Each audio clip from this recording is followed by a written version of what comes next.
Revelation, no? Mapalad daw, no? Blessed. No? Sino po dito nakapagbasa na ng Revelation? May nakapagbasa na ba dito ng Revelation? Hindi pa lahat. Bakit? Natatakot? May mga dragon? May mga demonyo? O yun lang ba yung tinitignan natin sa pahayag? From the word itself, pahayag is Revelation. No, may nire-reveal sa atin ang ating Panginoon. Kaya sabi ni John, mapalad, pinagpala ang bumabasa ng aklat na ito. No, yung Revelation, yung pahayag. Ang mga nakikinig sa propesiya nito, no, may sinasabi siya, may prophecy. Ano-ano yon, yung mga prophecy na yon. At tumutupad sa nasusulat dito. No, tumutupad sapagkat malapit na itong maganap. Purihin po ang salita ng ating Panginoon. Mga kapatid, tayo po ay manalangin. Hallelujah.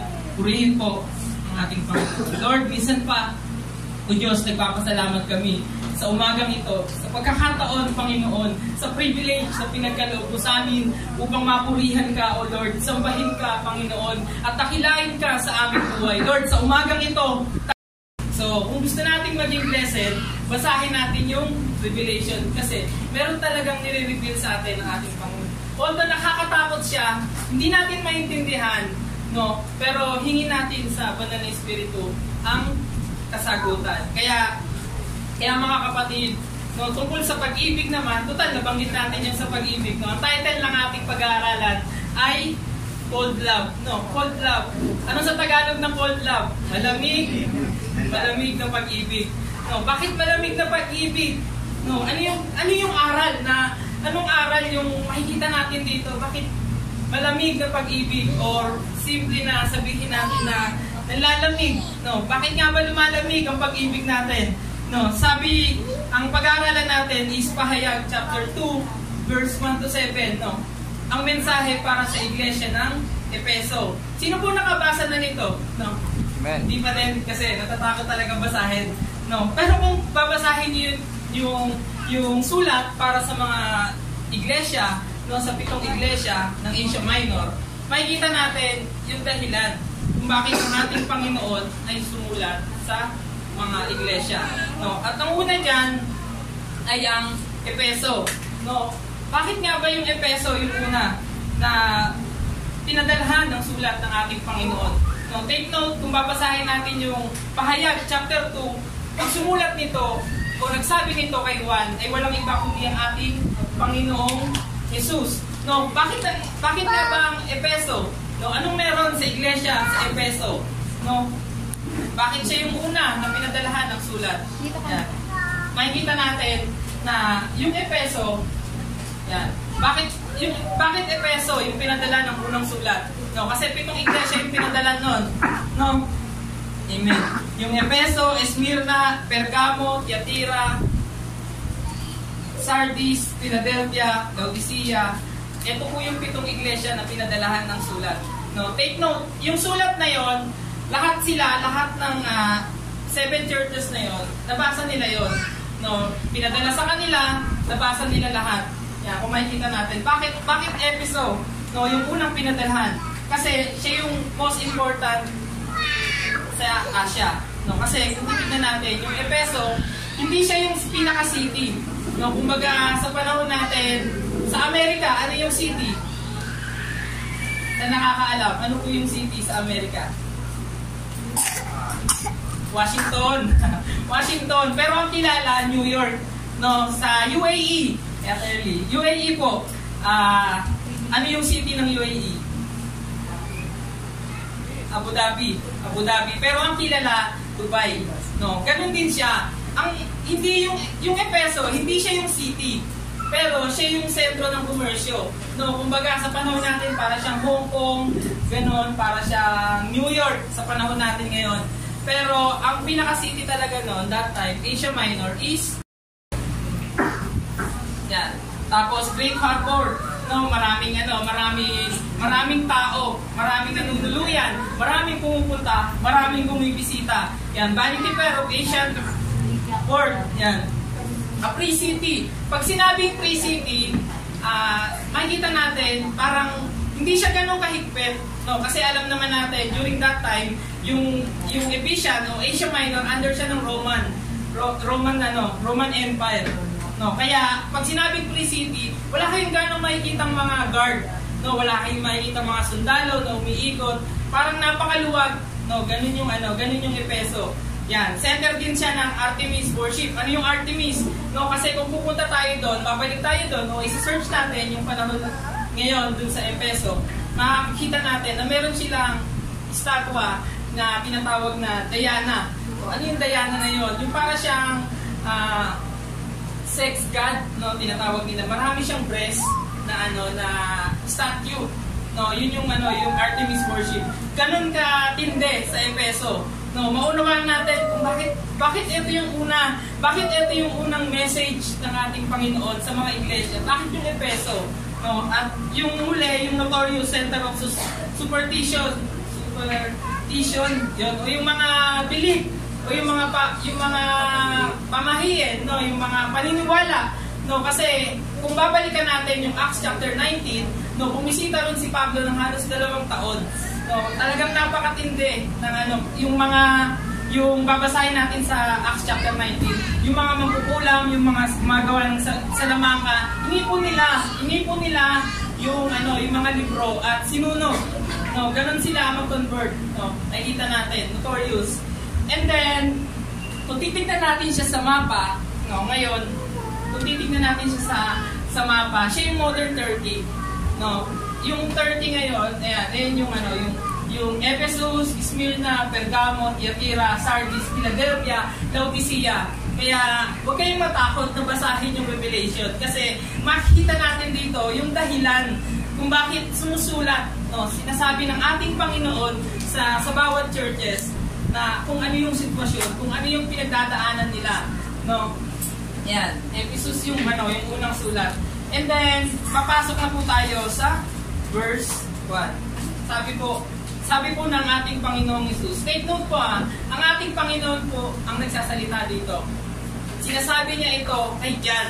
Kaya ang unang verse sa chapter 2, isulat mo sa anghel ng iglesia sa Efeso.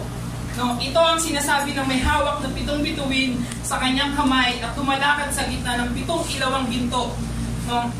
Ngayon, yung isulat mo sa anghel, no, isulat mo sa anghel, sa iglesia, sa Efeso, ito po ay metaphor o hindi anghel na tinutukoy. No, it's either yung leader o yung elder o yung pastor o yung namumuno sa iglesia. No, kaya nga sabi ng ating Panginoong Hesus, isulat mo sa anghel ng iglesia sa Efeso. And then take note, yung sulat na to nababasa ng other churches. No, nababasa nila, dumaan sa kanila. No, meron silang bawat copy. Kaya sabi ng ating Panginoon, ito ang sinasabi ng may hawak ng 7 bituin sa kanyang kamay at lumalakad sa gitna ng 7 ilawang ginto. Ano yung 7 bituin? 7 ilawang ginto. No, ito yung tinutukoy niya yung churches. No, yung 7 iglesia. Siya yung nakakaalam. Siya yung may authority. No, 7 ilawan. No, pag sinabing ilawan, makikita natin, ito yung church na nagliliwanag. Yan. Ang tinutukoy dito ng ating Panginoon, he had the authority. Siya yung nakakaalam. No, siya yung may hawak ng bawat iglesia. No, kahit may leader, huwag natin kalilimutan na meron pa rin Panginoong Hesus. No. And then, ito yung magandang part, no, sa chapter na to, kung babasahin natin. Yan, yung angels or yung anghel na tinutukoy, yung pastors or leader, yung 7 ilawan, yung 7 iglesia. And then verse 2, no, anong sabi po sa verse 2?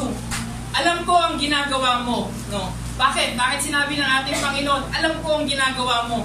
Sapagkat walang nalilingid sa ating Panginoon. Alam niya lahat ng ginagawa natin. Alam niya lahat ng pinagdaraanan natin. Kahit yung iglesia sa Efeso, alam ng ating Panginoon yung pinagdaraanan nila. No, ito yung maganda. Alam ko ang ginagawa mo, no? Kasi siya yung nakakaalam. Tapos, ang iyong pagpapagal at matiyagang pagtitiis no, nagtsatsaga sila, nagtitiis sila kasi sa gitna ng mga ng sitwasyon ng Efeso o ng iglesia ng Efeso, no, nakita nila na kakaroon pa rin sila ng pagtitiis. No, bakit? Mamaya maunawaan natin bakit gano'n na lang yung pagtitiis. Bakit gano'n na lang yung pagpapagal ng Efeso? No, maihahatulad ba natin to sa ating iglesia? Makikita ba natin to sa ating iglesia o sa iba pang mga iglesia kung bakit sinasabi ng ating Panginoon na nakikita ko, no, alam ko ang mga ginagawa mo, ang iyong pagpapagal at magyagang pagtitiis. Alam kong hindi mo kinukonsinte ang masamang tao. Sinusubok mo ang mga nagsasabing sila'y apostol at napatunayan mong sila'y buwan. Kasi during that time, no, pwede nating sabihin na talagang they know the truth, no? Alam ng mga taga-Efeso yung daan. Alam nila yung katotohanan. Kaya nga, di ba nakalagay dyan, sinabi dyan ng ating Panginoon, sinusubok mo yung mga apostol, sinusubok mo yung mga nagpapanggap ng mga apostol at nalalaman mo sa kanila, no? Nalalaman mo sa kanila na sila'y nagkukunwari, sila'y hindi nagsasabi ng totoo. No? Kaya nalalaman ng mga taga-Efeso, marunong silang mag-desire. No, alam nila ang katotohanan, no, sa kabila ng kanilang sitwasyon.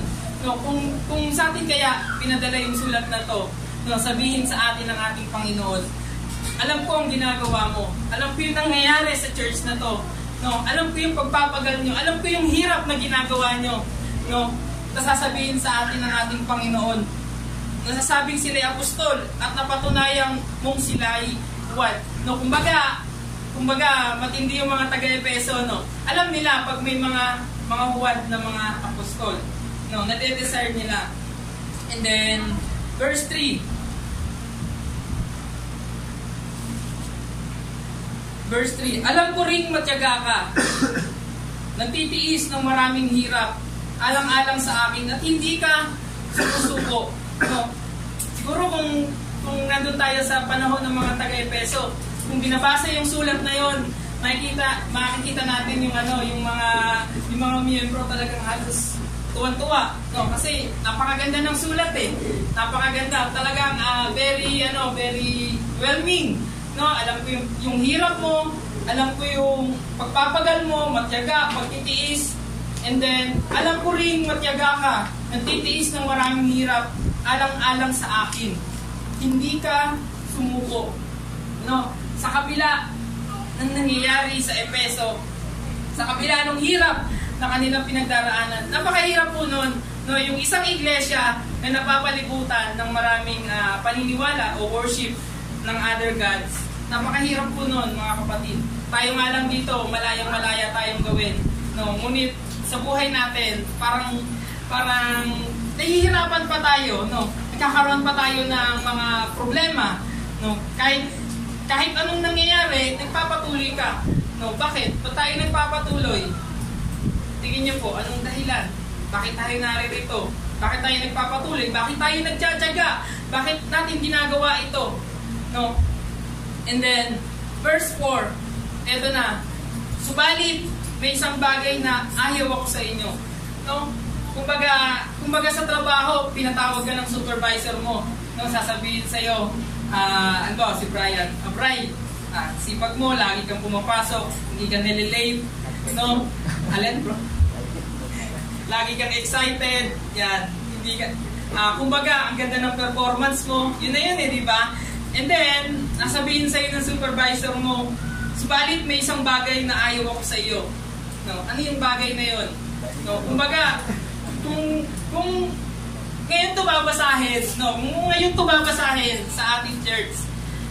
Sabihin lahat ng mga ginagawa natin, ng papagal natin, lahat ng ginagawa natin para sa gawain.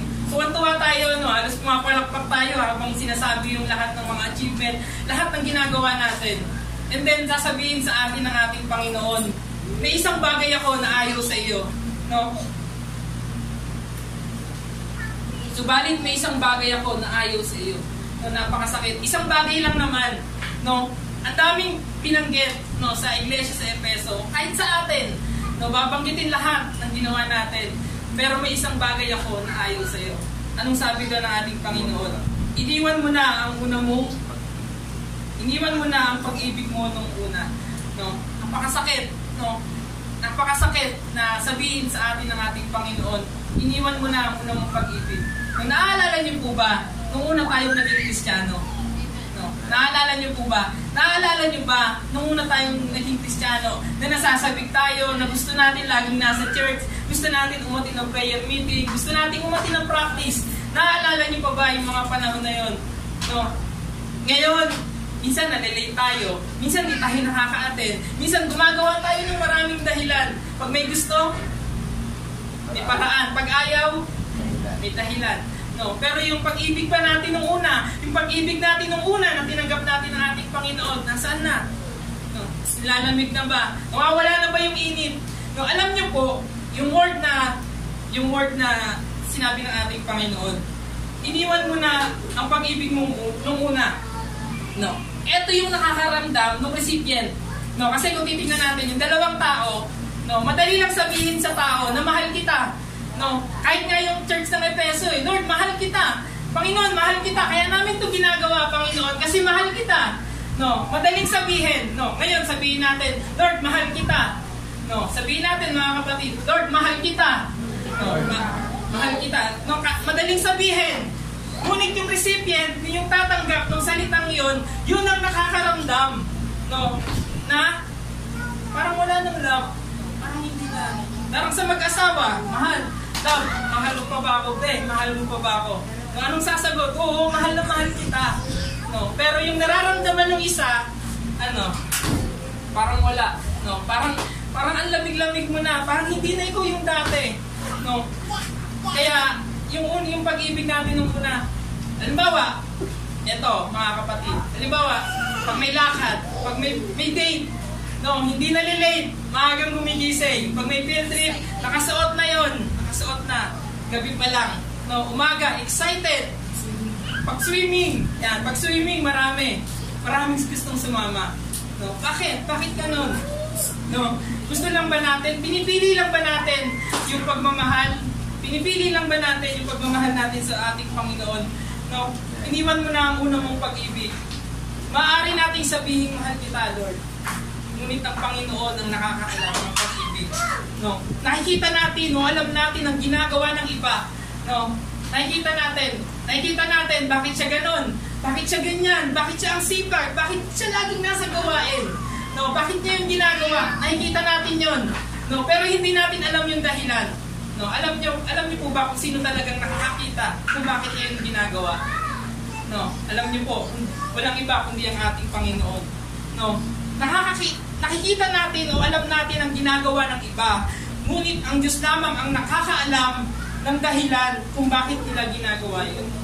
No, hindi natin alam, hindi natin ma-explain bakit mo yan ginagawa. No, bakit mo yan nagagawa? No, anong oras ka na umuwi? Bakit lagi kang nasa practice? Bakit lagi kang nasa church? No, bakit lagi kang nasa trabaho? Hindi natin alam. Hindi natin ma-explain, no, kung bakit niya yung ginagawa. Ang nakakaalam lang nun ay ang ating Panginoon. No? Kaya, mga kapatid, napakasarap pag-iisipin natin yung una nating pag-ibig sa ating Panginoon. No? Alalahanin natin yung pag-ibig natin. Isipin natin yung dahilan, yung excited tayo na sumamba, excited tayo na lumapit sa ating Panginoon. Alam niyo po mga kapatid, sabi po ng isang quotation, ng isa ring pastor, sabi niya, when our love for Christ is forsaken, so yung pag-ibig natin sa Diyos ay nawala o nalalamig na, our care for others is forgotten. No, kung tayo lumalayo, no, kung tayo lumalayo sa pag-ibig ng ating Diyos, nakakalimutan din natin yung pag-ibig na para sa mga kapatid. Pero kung tayo, magpo-focus tayo sa pag-ibig natin sa Diyos, no, ang ating mga kapatid mismo ay iibigin din natin. No, sapagkat malalaman ng sanlibutan na kayo ang tagasunod ko kung magmamahalan tayo. No, kung iniibig natin ang isa't isa. Yun. Pero ang kagandahan doon, no, kahit sa kabila ng mensahe ng ating Panginoon doon, bibigyan niya pa rin tayo ng katugunan. No, bibigyan niya pa rin tayo ng dapat nating gawin. No, sa kabila lahat ng ginagawa natin, pag-ibig lang pala yung kulang. No, nakakalimutan natin yung pag-ibig.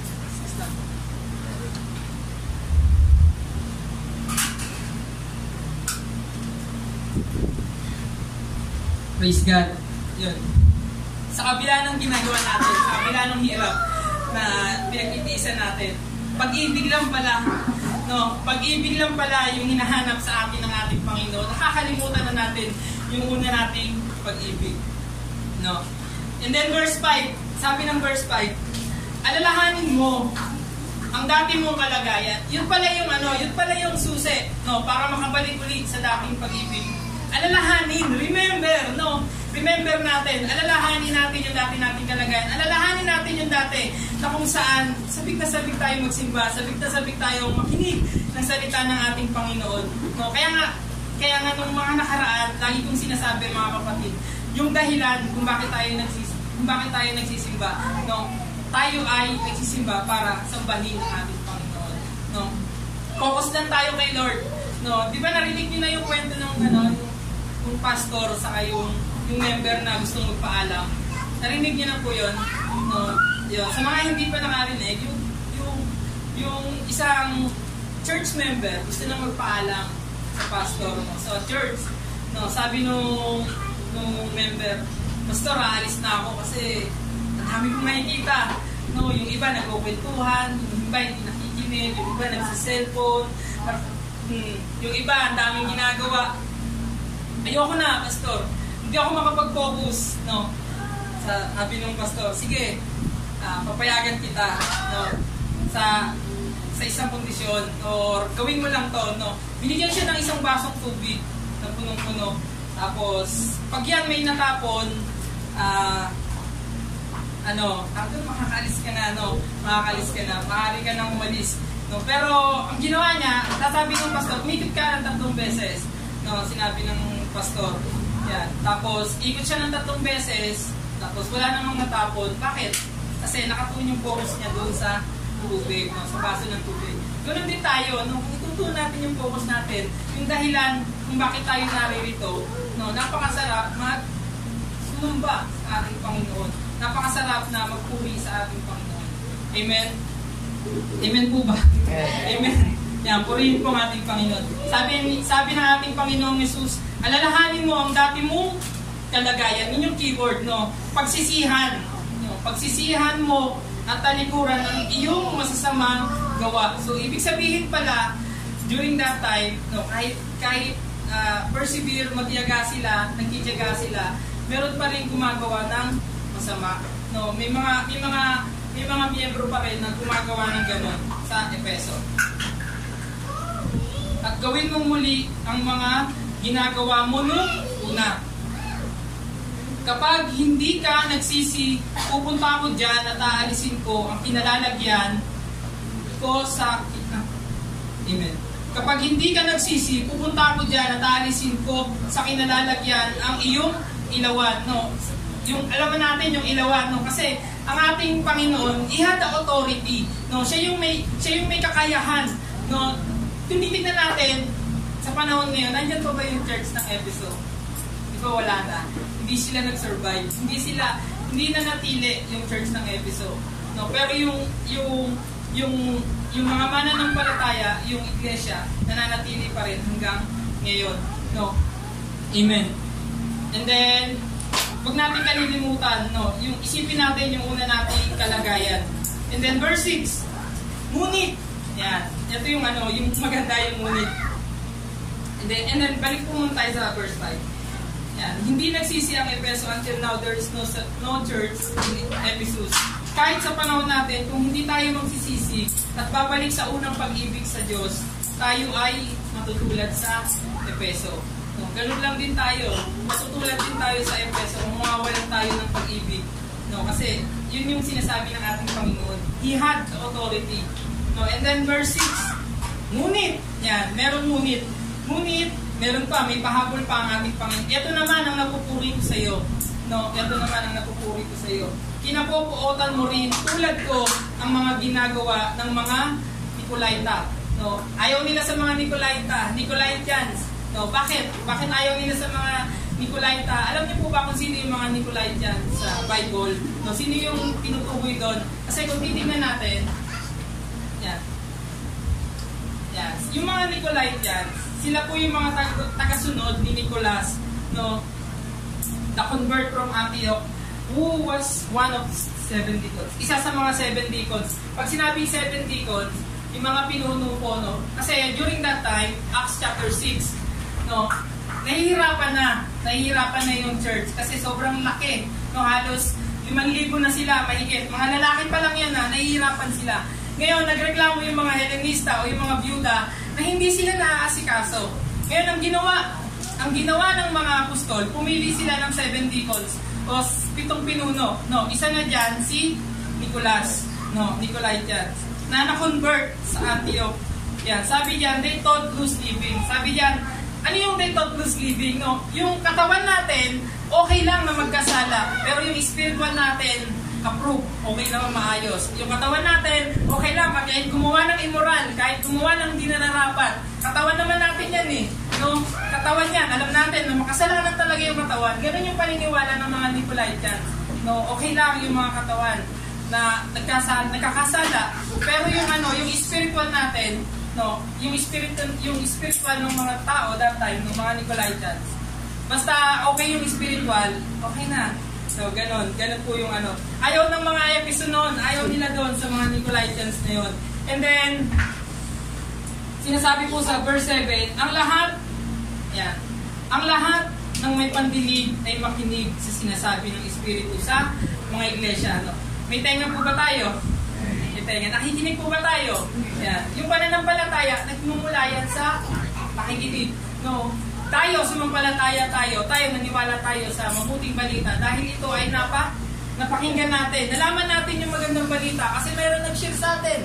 No? Kaya nga, ang lahat ng may pandinig, no? Tayo yon, no? Tayo, iglesia, ang lahat ng may pandinig ay makinig sa sinasabi ng Espiritu sa mga iglesia. No? 7 churches din. Hindi lang naman yung 7 churches that time.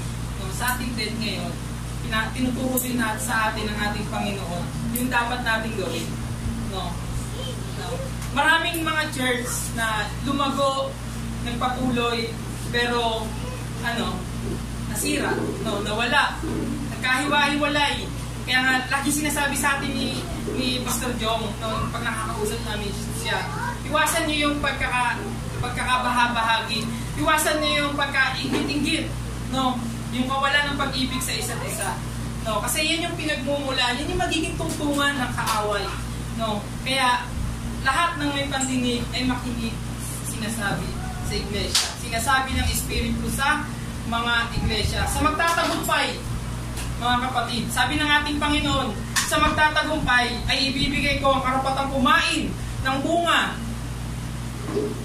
ng punong kahoy ng buhay na nasa paraiso ng Diyos. No, naalala niyo po ba yung last na sinare ko rin po, yung mananatiling bunga?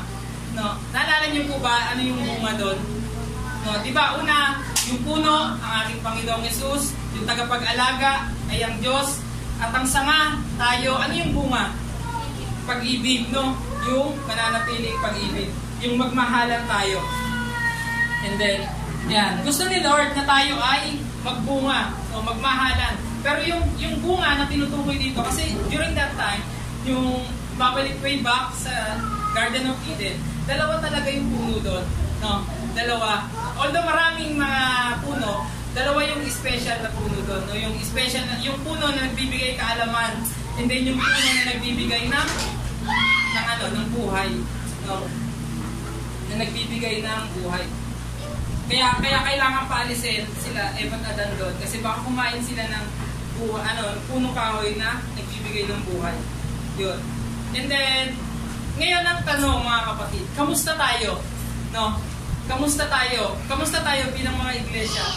Bilang isang iglesia? Bilang mananampalataya? Bilang Kristiyano sa panahon natin ngayon? No? Kamusta tayo? No? May ibig pa rin ba tayo? Nakakaramdam pa rin ba tayo ng pag-ibig? Nakakaramdam pa rin ba tayo ng kasabikan sa ating gawain? Amen! Yan, praise God! Purihin po ang ating Panginoon. Palakpakan natin ang ating Panginoon. Yan. Ang pinapaalala lang naman sa atin dito ng ating Panginoon ay yung pag-ibig natin nung una. No? Alalahanin natin yan. No? Yung pag-ibig natin nung una sa ating Panginoon. Huwag natin kakalimutan kung bakit niya tayo tinawag. No? Kung bakit niya tayo pinili, no? Na maglingkod sa ating Panginoon. And then last verse, Sabi po ng John 13:35.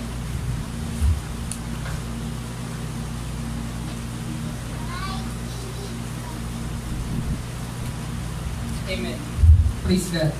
John 13:35, sabi po ng ating Panginoong Yesus, kung kayo'y may pagmamahal sa isa't isa, makikilala ng lahat na kayo'y mga alagad ko. No? Yun, pag-ibig pa rin, no? Kung pagmamahal sa isa't isa. So, wag po natin kalilimutan yan. Kaya, pwede natin sabihin na, Lord, revive me. No? Lord, revive this church. No? Ito yung pray natin. No? I-revive tayo. Kung nakakaranas tayo ng kalungkutan, kung nakakaranas tayo ng kasakitan dahil sa nangyayari sa buhay natin. No? Kahit tayo masaya, minsan, dumarating tayo sa buhay na bahagi ng buhay natin na tayo nakakaranas ng lungkot. No? Nalulungkot tayo. Iniisip natin yung iba't ibang problema. Pero ang kagandahan doon, mga kapatid, naririto tayo sa panambahang ito at tayo ay nagpupuri sa ating Panginoon. Amen? Amen. Yan, purihin po ang aming Panginoon. Yan po yung natin, yung to God be all the glory po. Yan po yung ating mensahe ng ating Panginoon sa umagang ito. Kaya mga kapatid, samahan niyo po ako sa panalangin at